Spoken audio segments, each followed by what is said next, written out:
Estamos en tiempos peligrosos. Las amenazas hay en todo el mundo, amenazas cada día, ¿no es cierto? Y nosotros como pueblo de Dios, como la iglesia del Señor, a veces estamos muy alejados de la realidad que se está viviendo en nuestra sociedad o en el mundo, ¿cierto? Y nos olvidamos de que Dios en su palabra nos ha revelado, nos ha mostrado, nos ha advertido que en los últimos tiempos las cosas se iban a poner difíciles, muy difíciles. Entonces nosotros vivimos como ignorantes o ignorando eso, pero debemos recapacitar, debemos ver, ¿no es cierto?, que así como hay portonazo y hay, no sé, abordazo y estafa y robo y todo lo demás, también hay cosas trascendentes que están pasando en el mundo.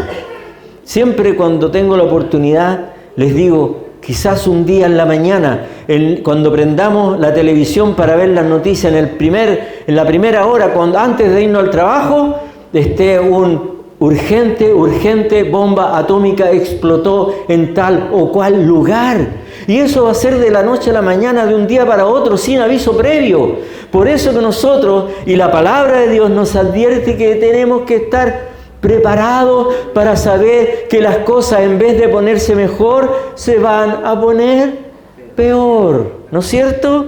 Gloria a Jesús. Habrá desazón, escasez, enfermedades, ¿no es cierto? Todo este tipo de cosas, como ya siempre lo mencionamos, terremotos, inundaciones. Entonces les dijo, esto que estoy hablando yo, que en realidad es mi garganta que está diciendo, y el Espíritu Santo se supone que lo está inspirando, esto mismo le decía Dios a sus discípulos. Lo mismo que usted está escuchando y va a escuchar, se lo decía el Señor a sus discípulos. Por lo tanto, debemos considerarlo. Si usted hubiese andado caminando con Jesús, ¿no es cierto?, hubiese vivido en ese tiempo y lo hubiese acompañado a predicar la palabra, y el Señor se hubiese sentado a su lado un día a descansar y le empezara a decir estas cosas, ¿no es cierto?, ustedes tienen que ser prudentes, tienen que ser acá, tienen que ser allá, tienen que estar apercibidos. ¿Usted le haría caso si estuviera al Señor ahí mismo, al lado suyo?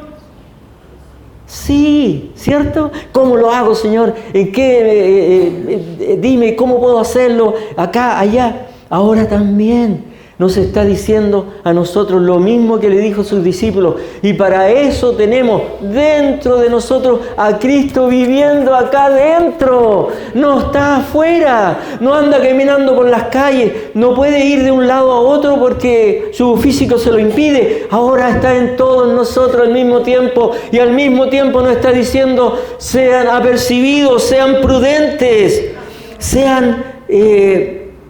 lo que dijimos acá, varias cosas, sean cautelosos, tengan cordura, sean maduros.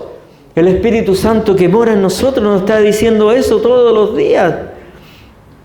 Así que debemos poner atención. Esto es, ¿no es cierto?, ya dijimos la parábola de las vírgenes, las 10 vírgenes. Una parábola es una forma literaria que consiste en un relato figurado para aquel que no lo sabe, el cual, por analogía o semejanza, se deriva una enseñanza relativa a un tema específico. En esta parábola, Dios quería decirles y contarles acerca del reino de Dios, ¿no es cierto? Y puso un ejemplo, que habían personas, 10 personas, que tenían estas características que ya nosotros sabemos. Entonces, es largo leerlo, si quieren lo leo, pero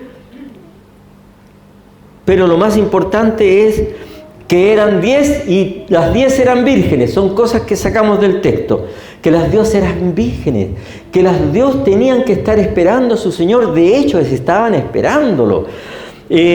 También a las 2 le ocurrió lo mismo, que el esposo empezó a tardar, ¿no es cierto? Y algunas se empezaron a dormir. ¿Qué sinónimo podríamos decir de eso, de que se empezaron a dormir? Que se cansaron de esperarlo. Pero algunas, ¿no es cierto?, a pesar de que también se cansaron de esperarlo y se pusieron a dormitar, dice dormir la palabra, yo le pongo dormitar para no hacerlo tan agudo, ellas fueron precavidas, ¿no es cierto?, porque esperaban al Señor, pero lo esperaban con sus vasijas llenas de aceite. Pero las otras esperaban al Señor, pero no era su prioridad. Lo esperaban tal como las otras, pero no era su prioridad. Dijeron, no, después voy a comprar. No, después lleno las lámparas. Después lleno mi vasija. Después. Usted dice después. Mañana voy a orar. Mañana voy a leer la Escritura. Mañana me voy a poner las pilas con el Señor. Mañana. Y eso le pasa. Y eso le pasó a las 5 vírgenes insensatas. O sea que si usted está en ese pensamiento, en esa posición, es insensato. ¿Qué más es? Imprudente. No tiene cordura. Gloria al Señor. Entonces, esta es una enseñanza para el tiempo muy actual, porque si hubiesen predicado, y de hecho se predicaba esta palabra desde hace 2000 años, no se están dando todas las cosas a nivel mundial como las que se están dando ahora. Entonces algunos profetas, algunos teólogos, algunos, ¿cómo podríamos decir?, estudiosos, que dicen que estamos muy cerca de su venida. Ahora la parábola habla del esposo. Sabemos que Él es el esposo, ¿no es cierto? Nuestro Señor Jesucristo. No, pero yo no creo que sea Jesús el esposo. ¿Cómo es eso? En Efesios 5:29 dice, porque nadie aborreció su propia carne, sino que la sustenta, la cuida, como Cristo a la iglesia. Porque somos miembros de su cuerpo, de su carne y de sus huesos. Efesios 5:29, somos parte de Cristo, somos una sola unidad con Cristo, ¿no es cierto? Somos la extensión material de Cristo, por decirlo así, y Él morando en nosotros. Y todo lo que usted hace, lo que yo hago, lo hace Cristo en mí, Cristo en usted, Cristo en nosotros. Ya dijimos quiénes son las vírgenes.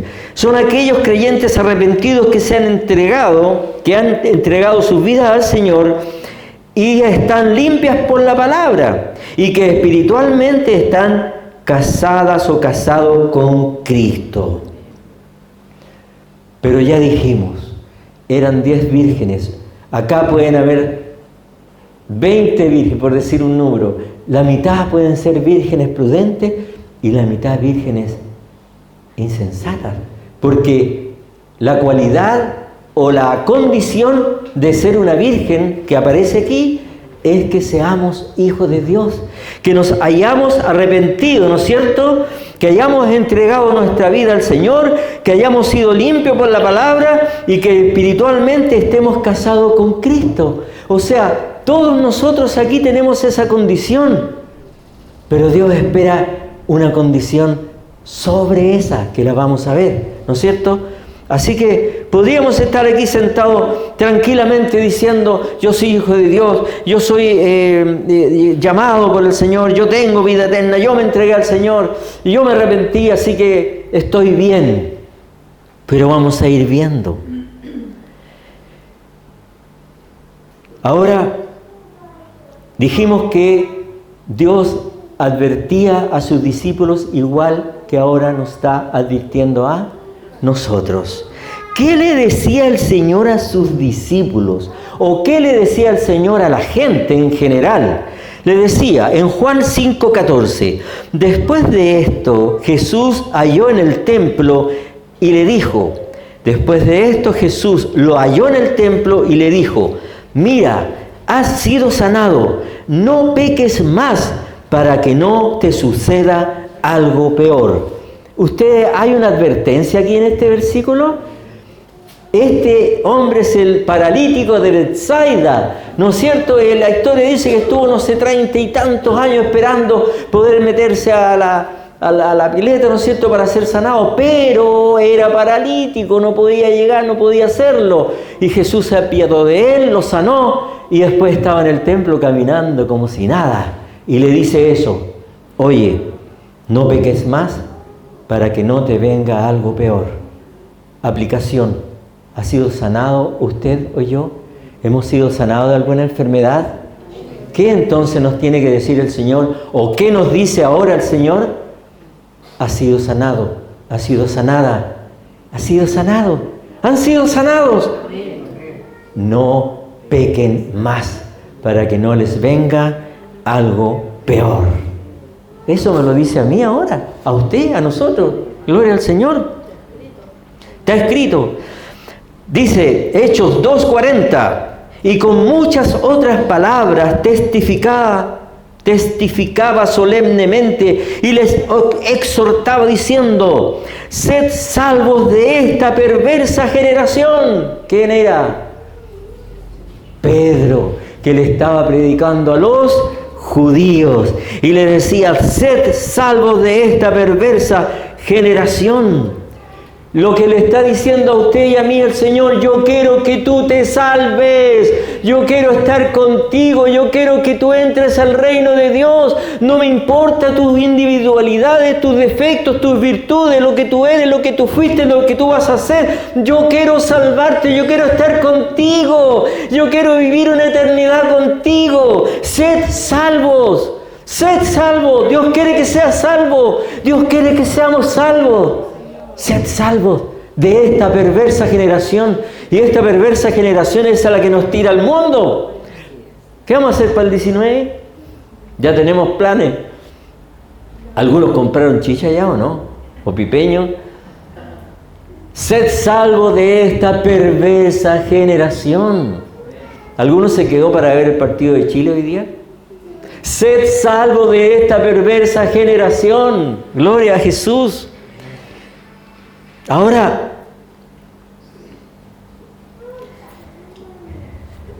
también les decía y les advertía, ¿no es cierto? Aquí estamos en Romanos, está Pablo hablando, dice en Romanos 2:8: pero ira y enojo a los que son contenciosos y no obedecen a la verdad, sino que obedecen a la injusticia. Ira y enojo para usted y para mí. Si yo, ¿qué hago?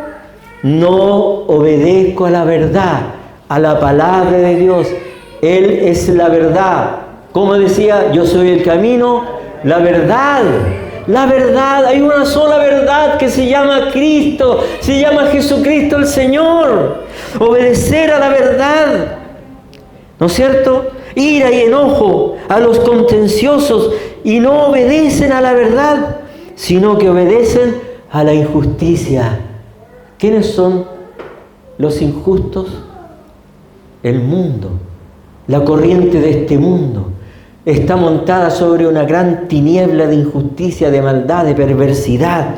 Y cuando yo soy contencioso y cuando actúo con ira o enojo, ¿qué me va a pasar? Ira de Dios para mí, para usted, para nosotros.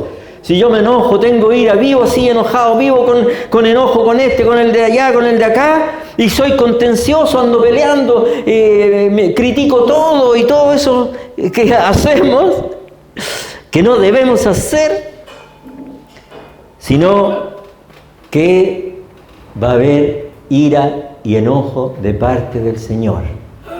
Si usted en este minuto tiene ira o está enojado o enojada con alguien y no obedece a la palabra de Dios, ¿qué va a pasar? Ira y enojo para nosotros que no queremos arrepentirnos de esa injusticia, dice aquí. Amén. Entonces Dios advertía y advierte en todo momento a todos nosotros para que recapacitemos en nuestros caminos. Ahora, características que tenían en común las 10 vírgenes. ¿Se acuerdan que dijimos que ahora lo íbamos a ver? las 10 vírgenes se habían arrepentido de sus pecados y habían pedido perdón a Dios por esos pecados. En Romanos 3:23, etc. Habían creído en Jesús, el Hijo de Dios, y habían creído que solo en Él hay salvación. ¿Usted cree eso? ¿Cierto? Creemos todo eso. Gloria a Jesús. Entonces usted es una mujer virgen para Dios, ¿no es cierto? Porque aquí estamos hablando de las características de las vírgenes. También otra característica es que comenzaron a vivir una nueva vida con Jesús. ¿Usted está viviendo una nueva vida con Jesús? ¿Cierto? Estamos viviendo una maravillosa vida con Jesús. Y estas vírgenes, ¿no es cierto?, tenían que hacer algo, ¿no es cierto? Tenían que ser prudentes, tenían que estar apercibidas, tenían que seguir a Cristo, ¿no es cierto? Entonces dice en 1 Pedro 2:21, pues para esto fuisteis llamados, porque también Cristo padeció por nosotros, dejándonos ejemplo para que sigáis sus pisadas. Eso es lo que tenemos que hacer las vírgenes sensatas, seguir las pisadas de Cristo. ¿Y cuáles son esas pisadas? ¿Quieren saber? Tenemos algunos ejemplos de las pisadas de Cristo. Cristo era humilde. Usted es humilde, llevad mi yugo sobre vosotros y aprended de mí, que soy manso y humilde de corazón, y hallaréis descanso para vuestras almas. Mateo 11, 29 y 30. ¿Usted es humilde o está media complicada?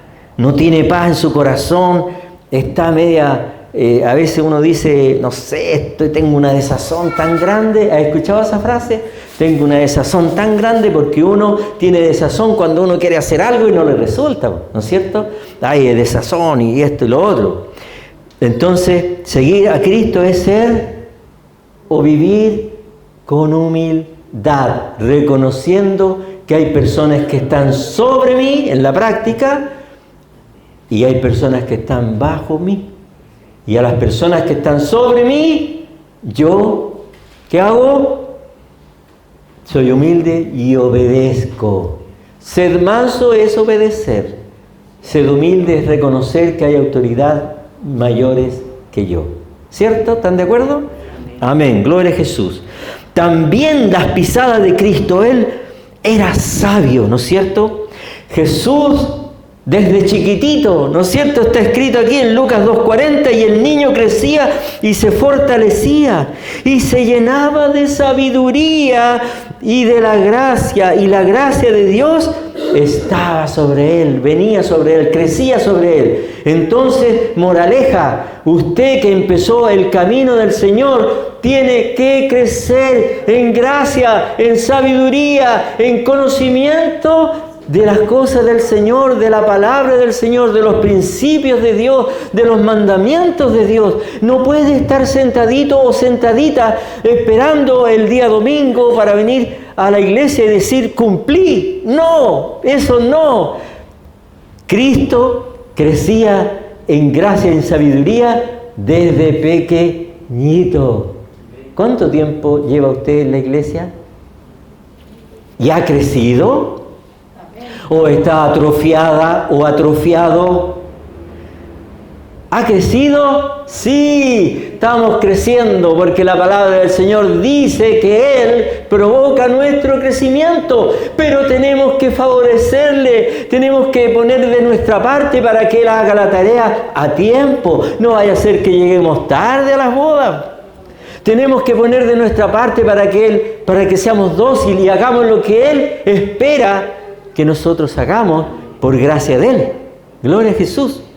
Así que ahora otro paso, ¿no es cierto? De otra manera seguimos a Cristo con la santidad. En Cristo no hubo pecado alguno. Gloria a Jesús. Dice en 1 Pedro 2:22, el cual Cristo, entre paréntesis, Cristo, el cual no hizo pecado, ni se halló engaño en su boca. ¿Quieres ser una virgen prudente? ¿Quieres seguir los pasos de Cristo? Tiene que hablar verdad, no mentir. ¿Y por qué mentimos? Por miedo. Miedo a que me pillen, miedo a pasar vergüenza, miedo a decir cosas que van a causar situaciones difíciles, miedo. Entonces yo miento. ¿Hizo esto? No, yo no fui. Yo fui, pero digo que no, porque si no me van a retar. Usted pisó esta planta, como decía mi nieta, estuvo predicando, decía a los niños, le enseñaba, si tú quebras una planta y tu mamá te dice quebraste la planta, tú dices que no, eso es mentira.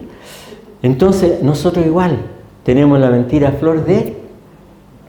Yo lo digo por experiencia propia, pero digo también que debemos superarnos. Yo he superado mucho eso desde que llegué a los caminos del Señor, y yo creo que usted también. No debemos mentir, debemos ser veraces. En Primera de Pedro dice 2:22, porque escrito está, sed santos porque yo soy santo. Esas pisadas debemos, ¿no es cierto? Y recalcamos, debemos seguir del Señor. ¿Qué hacía Jesús en cuanto a la comunión con Dios? ¿Estamos siguiendo las pisadas del Señor en cuanto a la comunión con Dios? Mas Él se apartaba a lugares desiertos y oraba.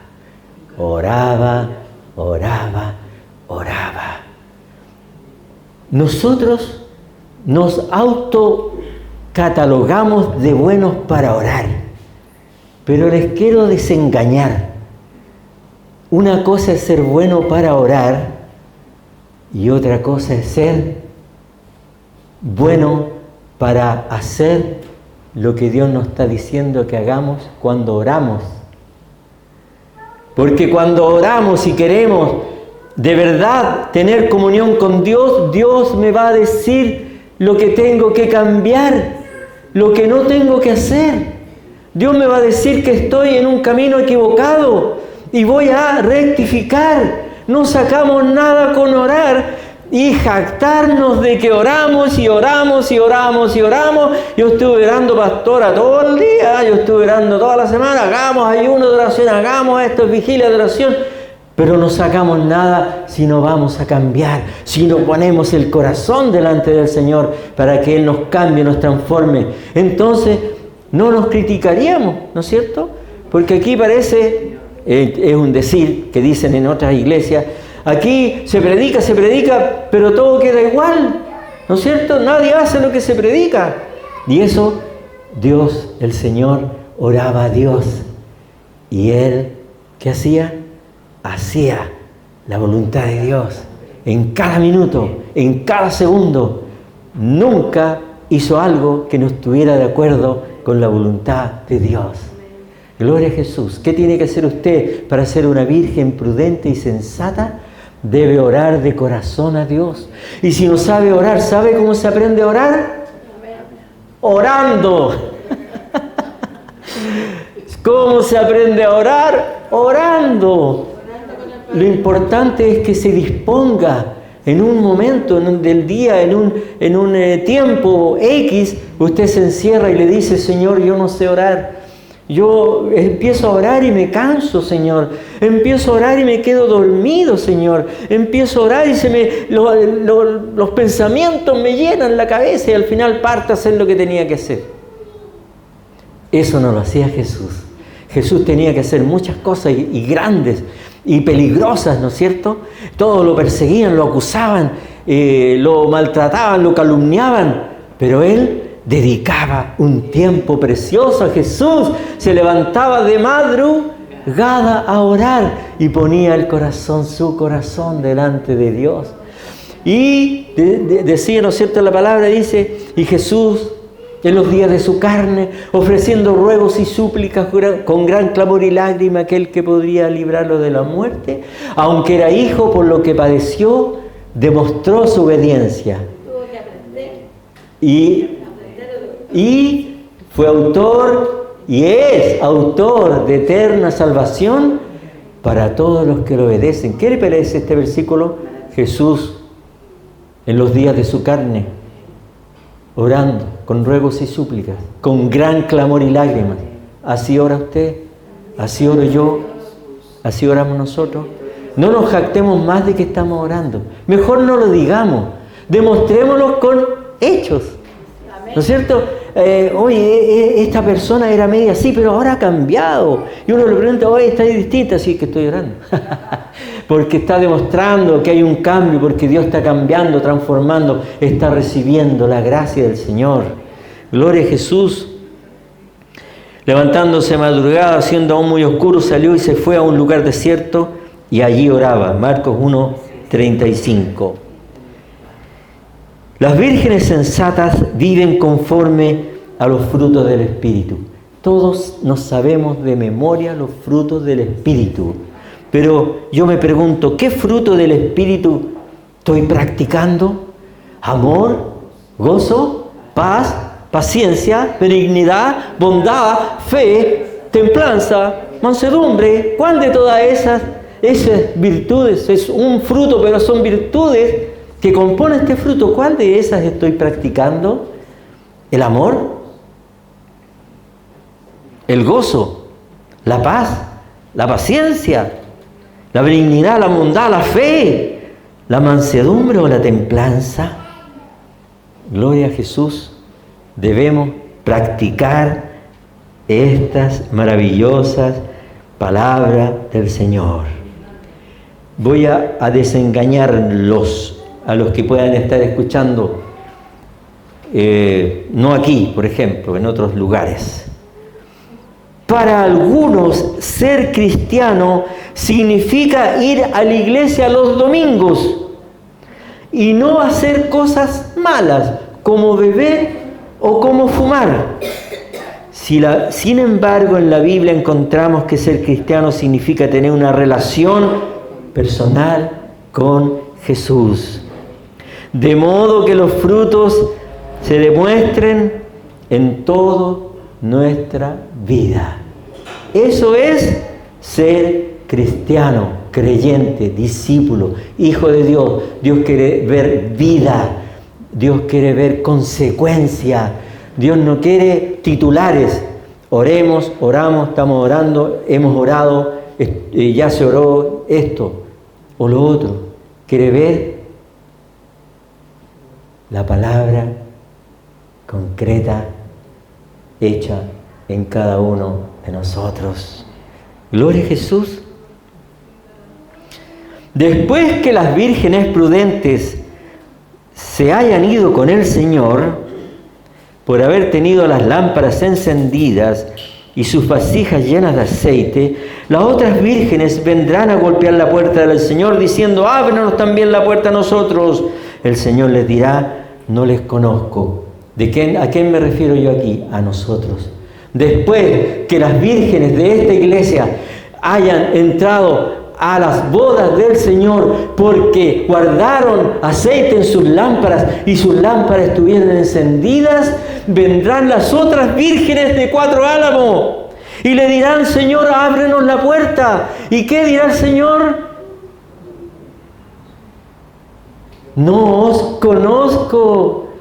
A algunos de nosotros quizás no queremos que alguno de nosotros nos diga, no te conozco, no te conozco. Y ustedes van a decir, me la perdí. Y van a llorar a mares. Y va a ser tarde. Porque hay un solo acontecimiento.